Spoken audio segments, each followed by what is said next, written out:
All right, let's continue our discussion about Stoicism, going over the Meditations by Marcus Aurelius. Last time we had discussed book 10. We kind of, I think, finished up book 10 as far as I'm concerned.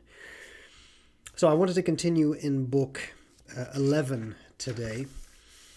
I want to skip the first section simply because Marcus Aurelius talks about the rational soul, the hegemonikon, and I think we have talked about that a number of times.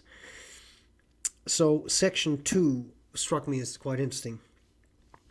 You will think little of the entertainment of song or dance or all-in wrestling if you deconstruct the melodic line of a song into its individual notes, and ask yourself of each of them, is this something that overpowers me?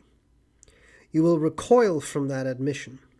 So too with a comparable analysis of dance by each movement and each pose, and the same again with wrestling.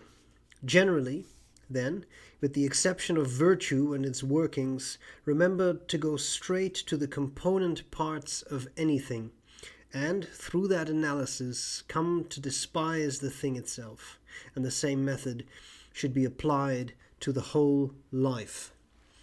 I think there are a couple of things here that are very interesting to think about. So there are a few approaches, I think, to take to what Marcus Aurelius is, I believe, trying to convey here.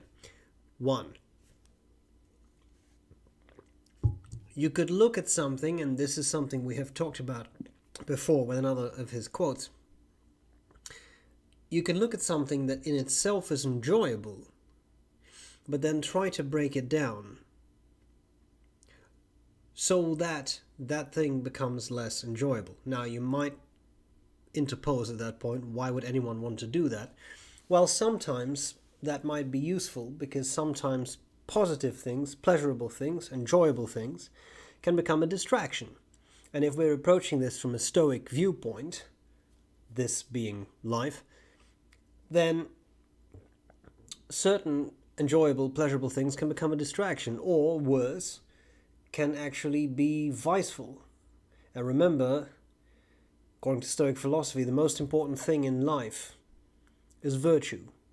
And then there are other things, there are indifference, and if something is neither virtuous nor indifferent, well then it's viceful, right? So this is not arbitrary. This is an important thing, I think, to consider. Sometimes even positive things can become a distraction, can become an obsession, can become a source of unpleasantness. But that's not really what I kind of wanted to talk about today. I thought we would try to look at this from a slightly different perspective, which is probably my favorite application of Stoicism, dealing with the unpleasantness in life, dealing with difficult situations, dealing with complicated people, dealing with adversity, etc. I think it is in our nature to become overwhelmed by negative things, and negative things happen in everyone's life, or everyone's lives, sorry. But I'm not necessarily talking about incredibly negatively overwhelming events that unfortunately happen in some people's lives, although I do think this reasoning applies to that as well. But I'm talking more so about everyday things, everyday annoyances, everyday problems, everyday frustrations that you deal with. Sometimes things can become overwhelming. And I think that some people are a bit more prone to become overwhelmed than others. I know that I have struggled with that. In many ways it's become easier, but I sometimes still definitely struggle with that you become so overwhelmed by something that has happened that it's difficult to step away from that, or to proverbially see the light at the end of the tunnel, and you have these thoughts of, well, this is never going to work, it's never going to improve, it's all terrible.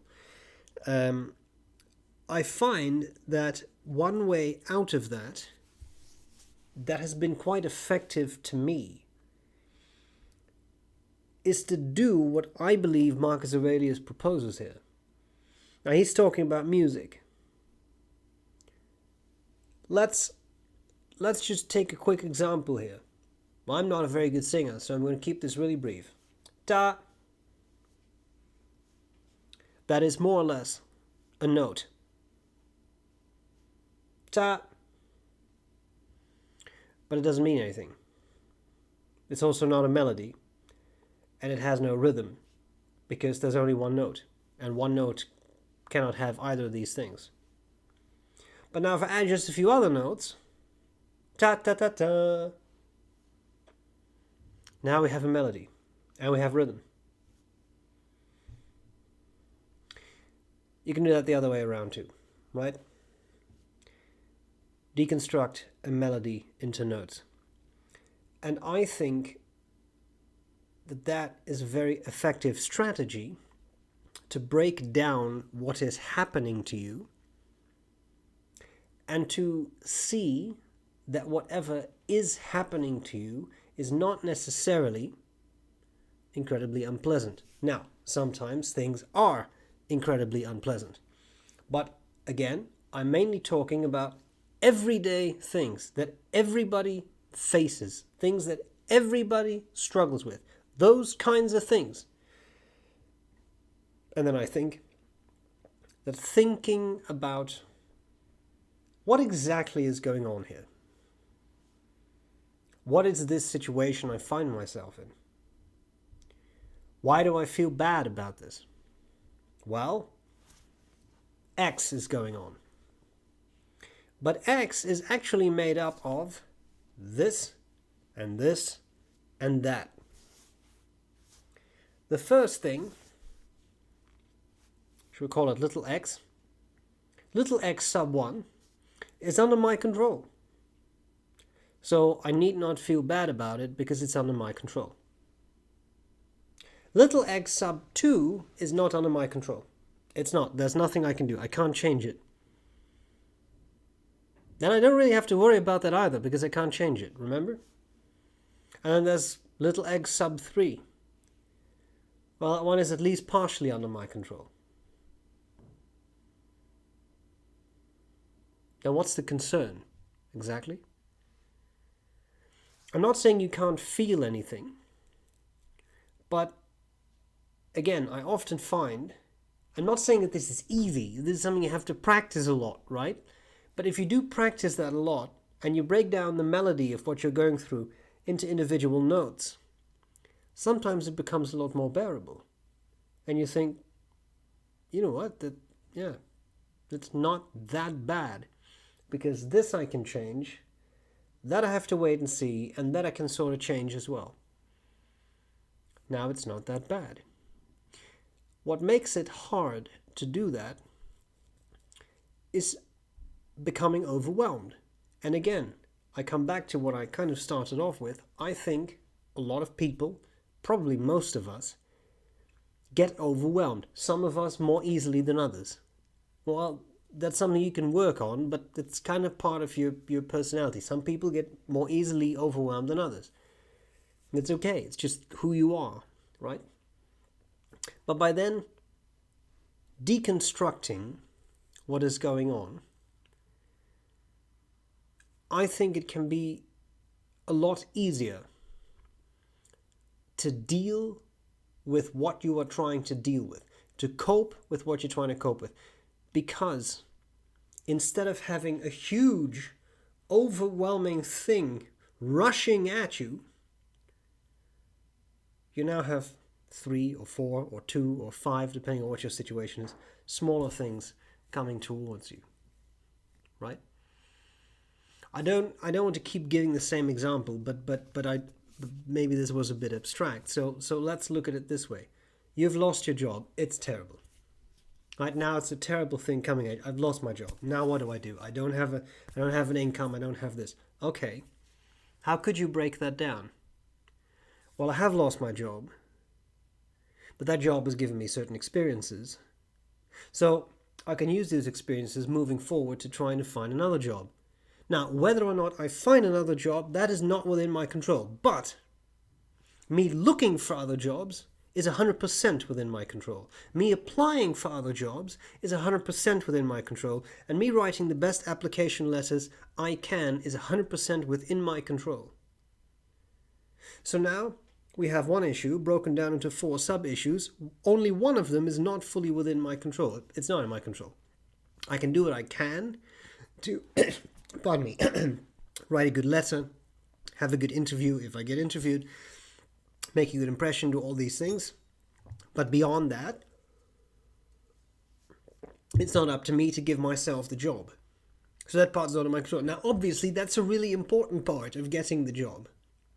But the entire prelude to that is within your control. Because one thing is certain, if you are not looking for new jobs, you will definitely not find a new job. So all I'm trying to say is that breaking down what is going on, I'm not trying to make light of anything, but that breaking down, pardon me, in the past has been very helpful to me.